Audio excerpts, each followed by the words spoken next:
بسم اللہ الرحمن الرحیم۔ السلام علیکم۔ حرمین شریفین، مسجد نبوی اور مسجد حرام کی انتظامیہ کے سربراہ عبدالرحمن السدیس صاحب کی جانب سے رمضان کے حوالے سے ایک اہم خبر سامنے آئی۔ اگرچہ کرونا کے کیسز کم ہونے کے باعث اس دفعہ امید نظر آ رہی تھی کہ شاید رمضان کا مہینہ دوبارہ اپنی بہاروں کے ساتھ حرمین شریفین کے اندر دیکھنے کا موقع ملے، لیکن دوبارہ کیسز کے اضافے کے باعث یہ افسوسناک خبر سامنے آئی ہے۔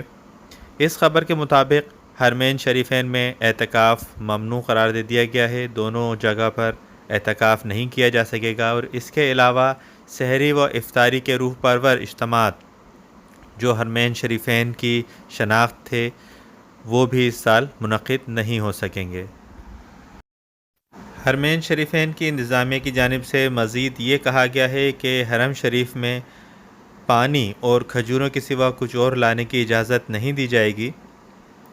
البتہ مسجد انتظامیہ کی جانب سے انفرادی طور پر افطاری کا انتظام ہوگا اور وہ الگ الگ لوگوں کو تقسیم کی جائے گی اور الگ الگ بٹھا کے انہیں دی جائے گی۔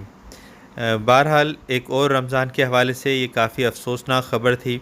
اللہ تعالیٰ سے دعا ہے کہ اللہ تعالیٰ ہمیں جلد از جلد خانہ کعبہ کی اور مسجد نبوی شریف کی وہی پرنور اور بابرکت ساعتیں رمضان المبارک میں دیکھنا نصیب فرمائے، جیسے اس کرونا وبا سے پہلے ہوا کرتی تھیں۔